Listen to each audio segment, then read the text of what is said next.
إن الحمد لله نحمده ونستعينه ونستغفره ونعوذ بالله من شرور أنفسنا ومن سيئات أعمالنا من يهده الله فلا مضل له ومن يضلله فلا هادي له وأشهد أن لا إله إلا الله وأشهد أن محمدا عبده ورسوله قال الله تبارك وتعالى فصل لربك وانحر عن زيد بن أرقم رضي الله تعالى عنه قال قال رسول الله صلى الله عليه وسلم وفي رواية قال أصحاب رسول الله صلى الله عليه وسلم يا رسول الله ما هذه الأضاحي قال سنة أبيكم إبراهيم عليه السلام قالوا فما لنا فيها يا رسول الله قال بكل شعرة حسنة قالوا فالصوف يا رسول الله قال بكل شعرة من الصوف حسنة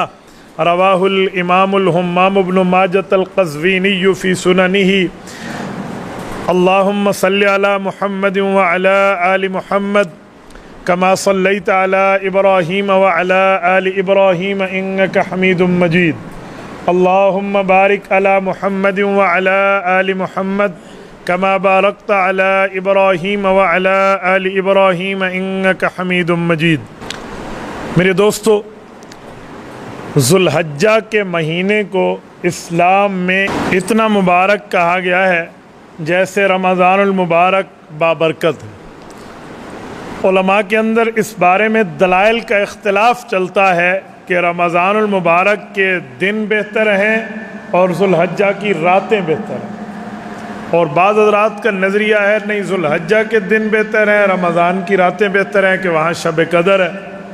یعنی میری بات کا مطلب کہ دونوں طرح سے دلائل موجود ہیں، تو اس کا مطلب یہ ہے کہ یہ اتنا مبارک مہینہ ہے۔ ہم سمجھتے ہیں کہ ذوالحجہ کی راتیں رمضان المبارک کی راتوں کی طرح ہیں یا اس سے بڑھ کے ہیں۔ کیوں؟ سورۃ فجر میں اللہ نے ان 10 راتوں کی قسم کھائی ہے، والفجر ولیال عشر، یہ ولیال عشر کی دوسری روایت ذوالحجہ کی ہے، تو اندازہ لگائیں کہ کتنا مبارک مہینہ شروع ہے۔ علماء کرام نے لکھا ہے کہ اس مہینے میں رب کریم اسی طرح کرم اور فضل کا معاملہ فرماتے ہیں جیسے رمضان المبارک کے دنوں میں فرماتے ہیں، تو ہمیں چاہیے کہ یہ پہلے 10 دن خصوصی عبادات کے ساتھ گزاریں۔ خصوصی عبادات کا کیا معنی؟ یعنی جو عام دنوں میں نہ بھی کر رہے ہوں ان دنوں میں کریں۔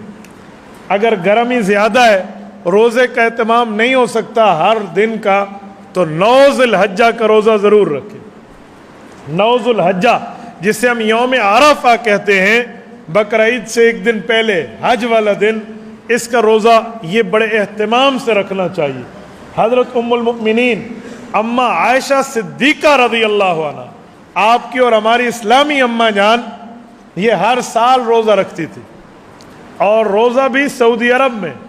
سعودیہ میں ذوالحجہ کتنا گرم ہوتا ہے جو حضرات جا چکے ہیں وہ جانتے ہیں، اور آج کل تو آپ کو ایسے ایسے شیلٹر ملتے ہیں وہاں پر اس میں اے سی لگا ہوا ہوتا ہے۔ آپ مینا چلے جائیے، مزدلفہ چلے جائیے، وہاں کے آپ جا کر کیمپس دیکھیے، دل سے دعائیں نکلتی ہیں۔ اور اس وقت 1400 سال پہلے ان میں سے کسی چیز کا تصور ہی نہیں تھا، گرمی در گرمی ہوتی تھی۔ اماں جان عائشہ کو غشی کے دورے پڑ جاتے حج کے موقع پہ، لیکن یہ روزہ نہیں چھوڑتی۔ حالانکہ علماء نے اجازت دی ہے کہ اگر آپ سمجھیں کہ حج کے مسئلے میں میں کمزور پڑ جاؤں گا، حج کے اعمال نہیں کر پاؤں گا، تو اس دن روزہ نہ رکھیں، لیکن اماں جان رضی اللہ عنہ کا تقویٰ تھا۔ ایک دن بھانجے نے کہہ دیا حضرت عبداللہ بن زبیر نے کہ نفلی روزہ ہے، افطار کر لیں، کوئی فرضی تھوڑی ہے۔ فرمانے لگے عبداللہ بن زبیر کہ مجھے اماں نے فرمایا کہ بھانجے میں یہ روزہ کیسے چھوڑ سکتی ہوں؟ حضور پاک صلی اللہ علیہ وسلم نے فرمایا سنت اللتی قبلہ و سنت اللتی بعدہ، 1 سال پہلے 1 سال اگلے گناہوں کا کفارہ بن جائے گا، تو میں نہیں چھوڑتی۔ تو یہ روزہ رکھیں، اگرچہ گرمی ہے، لیکن 9 ذوالحجہ کے روزے کے بعد ایک دن گزرنے کے بعد جو آپ کے دل میں ٹھنڈ پڑے گی نا، آپ اپنے لفظوں میں بیان نہیں کر پائیں گے۔ بندہ خوش رہے گا کہ یار ٹھیک ہے اگر میں نے کچھ گھنٹوں کے لیے پانی نہیں پیا یا کچھ کھانے کے معاملات پہ فرق آیا، لیکن یار اتنا بڑا پیکج تو مل گیا ہے نا۔ تو یہ پیکیجز ہوتے ہیں۔ تو ذوالحجہ کی عبادات میں ایک عبادت یہ بھی ہے۔ مین ترین عبادت جو ہے وہ قربانی ہے۔ قربانی کو آج میں دو حصوں میں آپ کے سامنے گفتگو کرتا ہوں۔ آج رات ہمارا بھی مسائل قربانی سیمینار ہے اور یہ فضائل قربانی ہو، تو فضائل مجھ سے یہاں سن لیں، مسائل مجھ سے میرے پروگرام پہ سن لیں، تاکہ یہ دونوں اپنے اپنے مقامات پر رہیں۔ قربانی کی فضیلت میں اگر ہم غور کریں تو اتنے فضائل ملتے ہیں کہ آپ حیران ہو جائیں، آیات میں بھی احادیث میں بھی۔ اللہ نے قربانی کے دنوں کا، وقتوں کا بھی تعین فرمایا، اور قربانی کب سے شروع ہے یہ بھی بتایا، اور قربانی کس طریقے سے آ رہی ہے یہ بھی بتایا۔ سورۃ حج آیت نمبر 34، وَاتْلُ عَلَيْهِمْ نَبَأَ ابْنَيْ آدم، یہ واقعہ اٹھائیں تو تمام مفسرین نے اس آیت کے تحت لکھا ہے کہ قربانی کا طریقہ اگرچہ سنت ابراہیمی ہے، لیکن شروع حضرت آدم علیہ السلام کے دور سے ہوا۔ یہ بات قرآن کیوں بتا رہا ہے؟ یہ اس بات سمجھانے کے لیے کہ لوگوں یہ نہ سمجھو امت محمدیہ مشکل میں پڑ گئی کہ ہمیں قربانی کرنی پڑے گی، جی نہیں، یہ تمام امم کرتی ہوئی آ رہی ہیں۔ میں مثال دیتا ہوں، کوئی مشکل چیز ہو نا اور کوئی قوم وہ کر رہی ہو، یہ جملہ کہہ دیا جائے کہ صرف تم نہیں کر رہے، یہ بڑے باپ دادا بھی کرتے ہوئے آ رہے ہیں یہ کام، تو وہ تکلیف کا درد آدھا ہو جاتا ہے۔ بندہ کہتے ٹھیک ہے یار، پیو ڈاڈے کریں دے آدھے تو بات صحیح کر گن سو، پریشان نہیں ہوتا بندہ۔ تو یہ تسلی کے لیے رب نے بتایا کہ ترتیب شروع سے آ رہی ہے، لہذا پریشان ہونے کی ضرورت نہیں ہے۔ اگر پچھلے لوگوں نے قربانی کری ہے تو تمہیں بھی کرنے میں کوئی حرج نہیں ہونا چاہیے۔ اسی طرح رب کریم نے قربانی کا وقت بھی بتایا اور نماز بقرہ عید کی ترتیب بھی بتائی۔ یہ جو سورۃ کوثر ہے اس کی دوسری آیت اٹھائیں، فَصَلِّ لِرَبِّكَ وَانْحَرْ، آیت ایک ہے، مسئلے دو بیان ہوئے ہیں۔ صلی صلاۃ سے نکلا ہے، نماز، ونحر نہر قربانی، فصلی لربک پہلے بقرہ عید کی نماز پڑھیں، ونحر پھر قربانی کریں۔ اللہ نے نماز کی ترتیب بھی بیان فرمائی ہے۔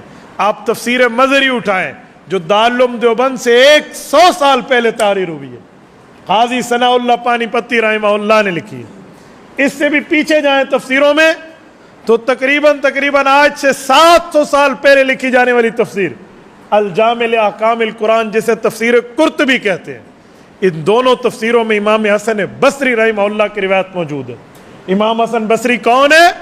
دو نسبتیں ہیں اس کو بڑی امت میں۔ نمبر ایک، 500 صحابہ کا شاگرد ہے، تابعین میں بہت بڑا تابعی ہے، المتوفى 110 ہجری، صحابہ کا زمانہ پورا ہو رہا تھا، ان کی وفات ہوئی ہے۔ شیخ حسن بصری حضرت امام اعظم ابو حنیفہ رحمہ اللہ کے استاذ ہیں۔ دوسری نسبت، اتنی پیاری نسبت ہے امام حسن بصری کی، آپ حیران ہو جائیں۔ شیخ زکریہ رحمہ اللہ نے اس کو تاریخ مشائخ چشت میں ایک تفصیل سے ذکر کیا۔ ان کی والدہ رسول اللہ صلی اللہ علیہ وسلم کے گھر میں کام کرتی تھی۔ حضرت حسن بصری کی اماں کس گھر میں؟ حضرت ام سلمہ رضی اللہ عنہ کے گھر میں۔ ام سلمہ رسول اللہ کی بیوی ام المؤمنین، وہ ام المؤمنین ہے جو تمام امہات المؤمنین میں سب سے آخر میں فوت ہوئی ہیں، غالباً سن 64 ہجری ہے، بالکل واقعہ کربلا کے بھی بعد فوت ہوئی حضرت ام سلمہ رضی اللہ عنہ۔ ان کے گھر میں حسن بصری کی اماں کام کرتی تھی، تو یہ بچہ پیدا ہوا، ان کی والدہ کسی کام میں مصروف ہے، یہ رونے لگے دودھ مانگنے کی وجہ سے، تو حضور پاک کی حرم، حضور کی بیوی ام المؤمنین ام سلمہ، انہوں نے انہیں دودھ پلایا تھا، تو یہ رسول اللہ کے رضائی بیٹے بنتے ہیں۔ یہ امام حسن بصری۔ میں نے اسی لیے اس کی تھوڑی تفصیل آپ کے سامنے رکھی ہے کہ ہم اندازہ لگائیں کتنے بڑے بندے کی میں روایت پڑھنے لگا ہوں۔ وہ فرماتے ہیں فَصَلِّ لِرَبِّكَ وَانْحَرْ کا کیا مطلب؟ فرمایا اللہ نے اس پہ دو مسئلے بتائے ہیں۔ ایک عید الاضحیٰ واجب ہے، اس لیے رب نے فصل امر کا حکم کیا ہے، اور امر واجب ہوتا ہے۔ جیسے ہم وطر نہ پڑھیں تو ہم نے عشاء تو نہیں پڑھی نا، تو یہ ایسے ہے۔ دوسرا فرمایا، دوسرا وانحر، یہ بھی حکم کے ساتھ کیا، اگر صاحب نصاب ہے تو اس پر قربانی بھی واجب ہے۔ لوگ سمجھتے ہیں سنت ہے، خالی وہ سنت نہیں ہے عصر کی پہلی 4 سنتوں کی طرح کہ پڑھ لو ثواب ہے، نہ پڑھو تو گناہ نہیں ہے، یوں سنت نہیں ہے۔ یہ سنت سے مراد طریقہ ابراہیمی ہے. جیسے کہا جاتا ہے کہ نکاح سنت ہے تو کوئی 2 دن بیوی رکھ کے 2 دن چھوڑتا ہے؟ نہیں, اس سنت کو تو قابو کیتا ہوا ہے. تو بھئی اس سنت کو بھی آپ پکڑ کے رکھے, یہ نہیں ہے کہ اس کو بندہ چھوڑ دے. تو قربانی کا تعلق فصلی لربک ونحر سے. ہاں اگر شہر میں کسی ایک جگہ عید نماز ہو جائے اور آپ کی علاقے کی عید تھوڑی لیٹ ہے, پھر آپ قربانی پہلے کر سکتے ہیں, ورنہ کہیں بھی عید نہ ہوئی ہو تو قربانی پہلے نہیں ہو سکتی. دیہات والوں کو تو اجازت ہے کہ وہاں پر تو قربانی ہوتا ہے, وہاں پر تو نماز عید کا حکم ہے بھی نہیں. تو پہلے نماز بقرہ عید ہے اور پھر اس کے بعد قربانی. چلیے میں ایک جملہ مزید دینے لگا ہوں. رب کریم نے قربانی کی وجہ بتائی. فرمایا قربانی کی وجہ کیا ہے؟ اللہ جل شانہ فرماتے ہیں لِيَذْكُرُوا اسْمَ اللَّهِ عَلَىٰ مَا رَزَقَهُم مِّن بَهِيمَةِ الْأَنْعَامِ. سورۃ حج آیت نمبر 28, ساری آیت نمبر 34. وَلِكُلِّ أُمَّةٍ جَعَلْنَا مَنْسَكًا لِيَذْكُرُوا اسْمَ اللَّهِ عَلَىٰ مَا رَزَقَهُم مِّن بَهِيمَةِ الْأَنْعَامِ. فرمایا میں نے پچھلی امتوں پر بھی یہ لازم کی تھی اور آپ پر بھی کر رہا ہوں. آپ نے بہیمۃ الانعام کی قربانی کرنی ہے. انعام جانور کو کہتے ہیں, بہیمہ اس جانور کو کہتے ہیں جو گھروں میں پالتو ہوتے ہیں. اس سے شکاری جانور نکل گئے. مارخور حلال ضرور ہے, قربانی میں نہیں آئے گا. ہرن حلال ضرور ہے, قربانی میں نہیں آئے گا. 12 سنگا 13 14 15 سنگے جتنے بھی آپ لے آئیں, شاید حلت کا ان کا حکم موجود ہے لیکن قربانی میں نہیں ہے. کیوں؟ اللہ نے بہیمۃ الانعام فرمایا, شکاری جانور نہیں, گھروں کے پالتو جانور. اچھا ان کا حکم فرمایا کیوں؟ لِيَذْكُرُوا اسْمَ اللَّهِ, ان پہ ذبح پہ اپنے باپ دادے کا نہیں اللہ کا نام لینا ہے. اچھا ایک جملہ سنیں, اللہ وہ کتنے جانور ہیں, رب نے نام لے کر فرمایا 8 ازواج. سورۃ انعام آیت نمبر 44 اٹھائیں, ساری 144. انعام میں 8 ازواج فرمایا 8 قسم کے جوڑے سمجھ لو. کون کون سے؟ وَمِنَ الْبَقَرِ اثْنَيْنِ وَمِنَ الْمَعْزِ اثْنَيْنِ وَمِنَ الْإِبِلِ, پوری ترتیب بتائیے رب نے. فرمایا یاد رکھو بکرا بکری,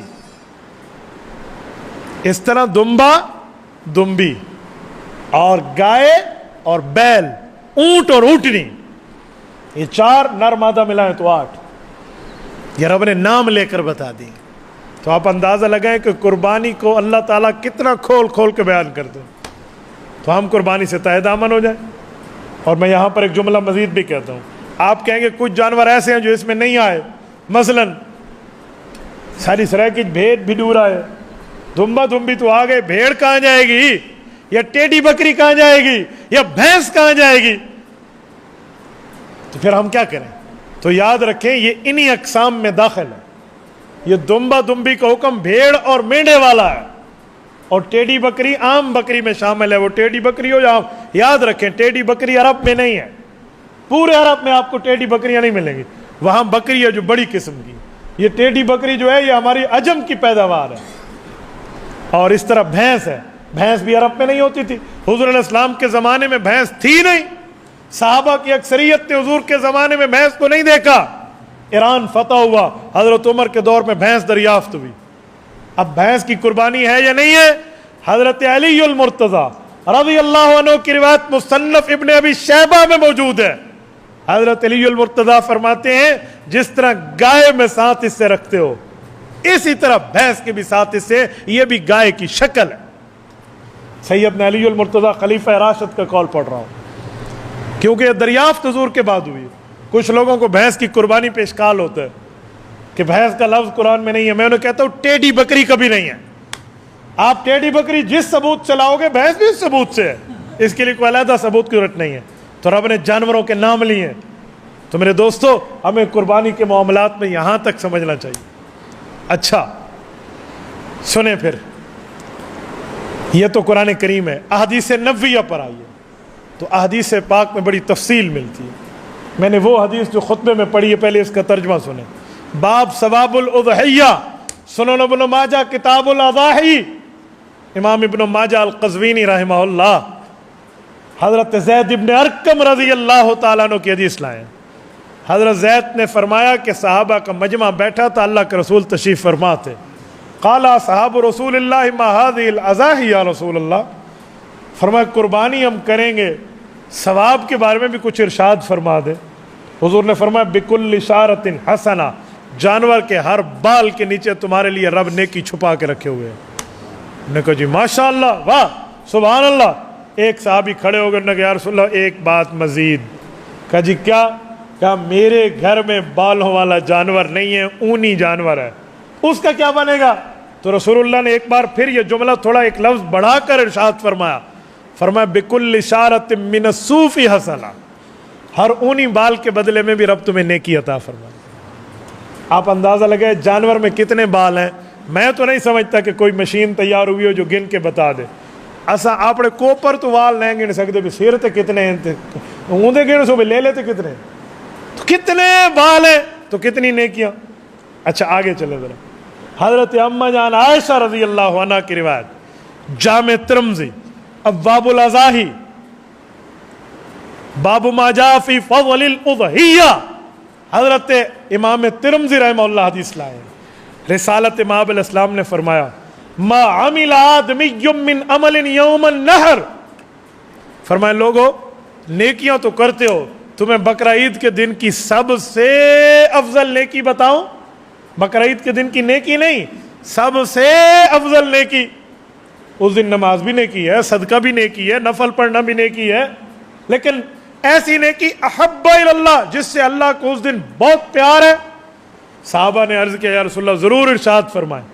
آپ علیہ السلام نے فرمایا سنو، من احراق الدم، جب قربانی کا جانور ذبح کرو گے اس کا خون بہے گا، اللہ اس نیکی سے بہت پیار کرے. اس سے ان لوگوں کا تو اعتراض ختم ہو گیا نا، کہ جو کہتے ہیں کہ اس جگہ کسی غریب کی مدد کر دو، بکرا ذبح کرنے کی کیا ضرورت تھی، گوشت تو روزانہ کھاتے ہیں. حضور پاک علیہ السلام نے لفظ بتایا کہ گوشت بکرے اور جانور کے خون بہنے پر اس دن رب کو پیار ہے. تو جانور بھی اللہ کا اور ہم بھی اللہ کے، رب جیسے چاہے ویسے حکم کرے، اس پہ عقل وکل چلانے کی ضرورت نہیں ہے. من احراق الدم، خون بہن.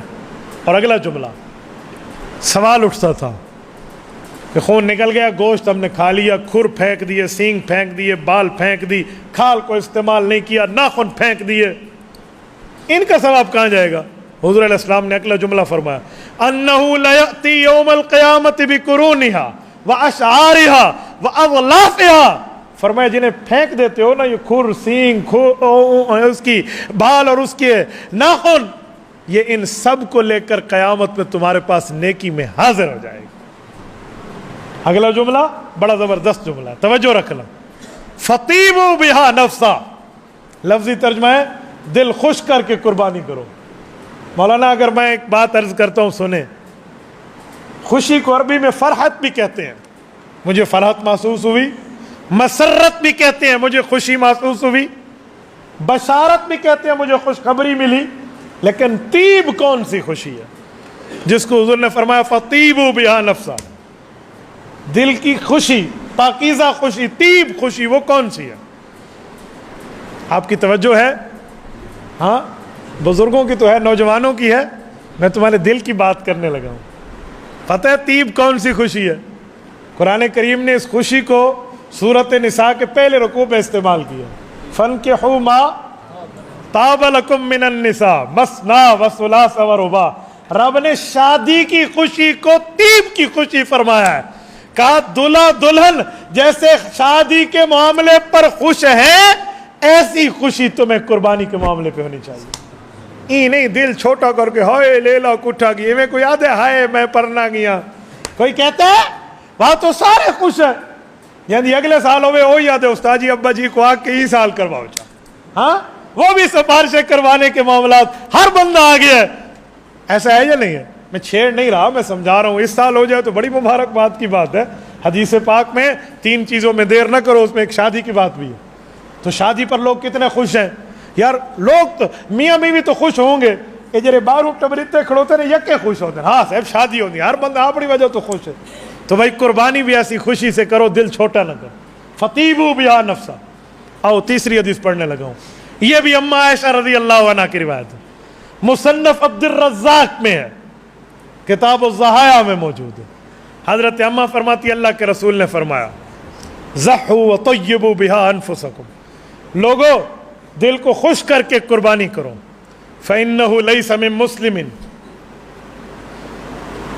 کیونکہ کوئی مسلمان جب قربانی ذبح کرے گا یوجہ ضحیتہ الی القبلہ، قبلہ رخ کر کے جب ذبح کرنے لگے گا تو ابھی ذبح ہو رہا ہوگا، الا کان دمھا وفرسھا وصوفھا حسنات محضرات فی میزان یوم القیامہ، رب فرشتوں کو کہے گا جتنا اس جانور نے چارہ کھایا اور اس نے قربانی کی جانور کو کھلایا، جتنا اس نے پیشاب پخانہ کیا، جتنا اس کا خون نکلا، یہ سارے اس بندے کے نامہ اعمال میں لکھ دو، جب قیامت میں اس کا نامہ اعمال تلے گا تو وہاں پر حاضر کر دینا۔ حسنات محضرات، یہ حدیث کا لفظ ہے، حاضر کر دینا، فی میزانہ یوم القیامہ، اس کے نامہ اعمال کے ترازو میں قیامت کے دن۔ تو میرے دوستو یہ نیکی ہے، اور اگر اس حدیث کے میں الفاظ کو کھولوں تو الا کان دمھا، اس سے ایک جملہ سمجھ آتا ہے کہ جتنا زیادہ اس کا خون بہے گا اتنا زیادہ نیکی بنے گی۔ تو زیادہ خون کب بہتا ہے؟ اگر کچھ غلطیاں نہ کرو تو تب بہتا ہے۔ نمبر ایک، کھانا پینا تو اس کو آپ نے اچھا دیا، لیکن غلطی یہ کی کہ جانور کے سامنے چھری تیز کر لی، یاد رکھے اس کا خون سوکھ جاتا ہے۔ ایک بے وقوف کا سوال ایک دن مجھے کسی نے لکھ کر بھیجا، میں تو حیران ہوا اس کی عقل پہ۔ میں نے کہا مولانا جانور کو کوئی عقل ہے چھری تیز کریں گے؟ اس کو پتہ ہے ذبح کرنے کے لیے کر رہا ہوں۔ میں نے کہا دو جواب۔ نمبر ایک، جانور کو عقل نہیں ہے لیکن شعور ہے، شعور ہے۔ اگر شعور نہیں ہے نا تو اسے آگ اٹھا کر دو، کھا لے، میں دیکھتا ہوں کھا لے، بھات علم بچا کے دو بھئی، ہاں گاں مونچ پا گاں انشاءاللہ تے کو پوچھ سی بھئی میں کو کی میں آیا میں دو۔ کیا کرو گے آپ؟ کنویں سے چھلانگ لگاؤ، وہ کنویں میں کبھی پاؤں نہیں ڈالے گی۔ اس گائے کو اور اس جانور کو شعور آ گیا، شعور ہے، وہ جانور سمجھتا ہے کہ چھری کی ترتیب کیا ہے، لیکن یہ تو عقل کی بات۔ آؤ میں حضور کا فرمان پیش کر رہا ہوں۔ ایک شخص نے ایسے اس کے سامنے چھری تیز کی، رسالت امام نے فرمایا اسے دو موتیں نہ مار، دو موتیں نہ مار، ایک اس کو ذبح کرو گے، ایک اس کے سامنے چھریاں تیز کر رہے ہو، تو یہ بہت بڑا جرم ہے، اس پہ قیامت کا، اس پہ جانور کا خون سوکھ جاتا ہے۔ نمبر دو، جانور کو جانور کے سامنے بھی ذبح نہ کرو، یہ اس سے بڑا جرم ہے۔ مجھے ایک شاگرد نے ویڈیو بھیجی ہے واٹس ایپ پہ، آپ دیکھنا چاہیں میں دکھا دوں۔ اونٹوں کو ذبح کیا جا رہا ہے ایک بڑے سے ہال میں، ایک کے سامنے دوسرا، دوسرے کے سامنے تیسرا۔ ایک اونٹنی ہے جس کے دو بچے ذبح ہوئے ہیں، اس کی آنکھوں سے یوں آنسو چھن چھن کے برس رہے ہیں، میں نے خود دیکھا ہے۔ جانور ہے حضرت، جانور، کیا کرو گے؟ یہ تو خالی آنسو ہیں، اور آنسو خون کا سائنس کہتی ہے وہ قطرہ ہے جو غم کی وجہ سے اپنا رنگ بدل دیتا ہے اور سفید ہو جاتا ہے خون کا قطرہ، خوشی میں یا غم میں اپنا رنگ بدل دیتا ہے، یہ آنسو ہے۔ ہمارے مسجد کے امیر صاحب ہیں، وہ فرما رہے تھے کہ ہم سے یہ ایک بار کسی نے کارگزاری بیان کی کہ ایک بکری کے سامنے دوسری بکری ذبح کر دی، تو جب دوسری بکری کو ذبح کیا تو اس کا مرغی جتنا خون نکلا حضرت، مرغی جتنا۔ تو یہ کام نہ کریں، جب جانور ذبح ہو جائے، جگہ صاف ہو جائے، خون صاف ہو جائے، خیر ہے 5 منٹ لگتے ہیں، کیا ہوتا ہے، لیکن اللہ جل شانہ تو تمہیں نیکی دے گا۔ رب کریم کے ہاں نیکی برباد اور گناہ لازم تو نہیں ہوگا نا، تو یہ آداب کا خیال رکھیں۔ الا کان دمھا، فرمایا اس طرح خون کے۔ اور ایک غلطی اور بھی ہوتی ہے، کوئی کسائی بیٹھا ہو تو ناراض نہ ہو بھی جائے تو 2 روٹیاں زیادہ کھا لینا، بات میں پوری کر کے جاؤں گا۔ وہ غلطی کسائیوں کی ہے، وہ کیا ہے، وہ جلدی کرتے ہیں۔ جلدی کا مطلب ذبح کر لیا نا، اس کے جانور کے ہاتھ پاؤں نہیں کھولتے، بس ٹھیک ہے ویسے بھونو چھلو مچھو تیندی کھا لاؤ۔ کیوں بھائی، تھوڑا صبر کرو، اس کے ہاتھ پاؤں بندھے ہوئے ہیں کھول دو تاکہ وہ پھڑ پھڑائے لڑکھڑائے، اس کی اندر والے خون کے جو ذرات ہیں وہ بھی دم مسفوح میں نکل جائیں۔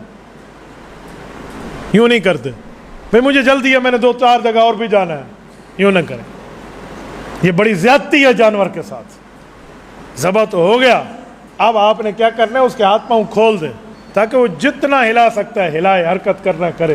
اس کے دو فائدے ہوں گے، نمبر ایک، دم مسفوح باہر نکل آئے گا، تمہاری نیکی میں شامل ہو جائے گا۔ دوسرا، میڈیکل بتاتے ہیں، یہ ڈاکٹر حضرات، حکیم ہمیں بتاتے ہیں کہ دم مسفوح اندر رہ جائے نا، گوشت میں بو پیدا ہو جاتی ہے جس سے بیماریاں اٹھتی ہیں۔ آپ نے بعض گوشت سونگے ہوں گے جو کسی کام کے نہیں ہوتے، اس کی وجہ یہی ہوتی ہے کہ ہم نے اس کو سیدھے طریقے سے خون نکلنے کا ٹائم نہیں دیا ہوتا، تو اس کے فوراً ہاتھ پاؤں کھول دیں۔ اور اگر کوئی کسائی آپ کو نہ کھولنے دے نا، تو میں ایک آسان کی ترتیب بتاتا ہوں کہ جو رسی آپ نے پاؤں پر باندھی تھی وہ نہ کھولنے دے، تو آپ وہ کھول کے، رسی تو فارغ ہو گئی ہے، 5 منٹ ذرا اسی کو باندھ دو جو کہہ رہا ہے نہ کھولو۔ وہ تو ہمیں ویلی تھی کہ رسی کو بدھو 5 منٹ تو ہوئی تھی بیٹھی پوتر، ہاں بہت جلدی ہے تے کو۔ پرسوں آپ حیران ہو گئے، میرے ہاں تخصص کا سبق چل رہا تھا، پشاور سے 4-5 مہمان آئے جو تبلیغی جماعت میں اپنا وقت پورا کر چکے تھے، تو اور پشاور واپس جا رہے تھے تو مجھے ملنے آئے۔ وہ آ کر بیٹھ گئے اور میں یہی سبق پڑھا رہا تھا اپنے متخصصین کو جو ہم سے مفتی کورس کر رہے تھے۔ میں یہ پڑھا رہا ہوں یہ کسائیوں والا مسئلہ اور حدیث، تو پیچھے سے وہ بھی ہنس رہے تھے اور میرے اسٹوڈنٹ لڑکے بھی ہنس رہے ہیں۔ مجھے حیرانگی ہوئی، پتہ نہیں سبق میں ہنستے ہیں۔ میں نے کہا چلو، جب میں نے کہا کیا مسئلہ، پھر سیریس ہو گئے۔ سبق جب ختم ہوا تو لڑکے تو دہرانے بیٹھ گئے۔ ان مہمانوں کو میں نے بلایا، میں نے کہا سنائیں کیا حال ہے، کیا نام ہے، کیا کرتے ہیں۔ پہلے سے پوچھا کیا نام ہے کہ جی فلاں نام، کیا کرتے ہو؟ اس نے کہا جی میں کسائی ہوں۔ مجھے پھر سمجھ آیا کہ وہ اس لیے ہنس رہا تھا کہ ہماری کلاس لگ رہی ہے۔ قاری صاحب مجھے کہتے ہیں بات آپ کی سخت ہے لیکن ہے ٹھیک، ایسے غلطی ہم میں ہوتی ہے، ہر بندہ نہیں کرتا، جس کو اللہ کا خوف ہے وہ نہیں کرتا، کچھ لوگ کرتے بھی ہیں، تو یہ کام نہیں کریں۔ اللہ کان دمھا، اس کا خون پورا نکلنے دیں، وفرسھا، اس کا بول و براز، پیشاب اور پخانہ، یہ جو ہے اس کے معاملات آپ دیکھیں۔ آپ اپنے جانور کی صفائی میں معاملات میں حصہ ڈالیں گے تو یہ کل قیامت میں آپ کی نیکی شمار ہوگی۔ ای نہیں بھئی کھیر اشارہ تے مینگنیاں تیرے، وہ آ کے اگلا پاسا لے لے تو میرا پچھلا تیرا، تو یہ الٹے والے معاملات میں نہ لے جاؤ، اس کی خدمت نیکی سمجھ کے کرو۔ اور وصوفھا، اس کے اوپر جو کھال بال سب کچھ ہے، ساری نیکی بنے گی۔ تو میرے دوستو، میں نے 3 آیات اور 3 احادیث، یہ عنوان آپ کے سامنے بطور فضائل کے رکھا ہے کہ قربانی کس حد تک۔ آؤ چلیں میں اس کا ایک پہلو اور بھی آپ کی خدمت میں عرض کرتا ہوں۔ حضرت رسول اللہ صلی اللہ علیہ وسلم نے مدینہ منورہ میں 10 سال گزارے ہیں اور کسی سال بھی حضور پر قربانی واجب نہیں تھی، اتنا مال نہیں تھا، لیکن حضور پاک نے ہر سال قربانی کی ہے، ایک نہیں 2، ایک اپنی طرف سے اور امن لم یضحی من امتی، ایک امت کے ان غریبوں کی طرف سے جو قربانی نہیں کر سکتے۔ تو لوگوں، ہمیں بھی چاہیے کہ قربانی کا تعلق نصاب سے چھوڑ کے غیرت سے ملا دیں، غیرت ایمانی سے ملا دیں، اپنی بھی کریں اور رسول اللہ صلی اللہ علیہ وسلم کی طرف سے بھی کریں، ٹھیک ہے؟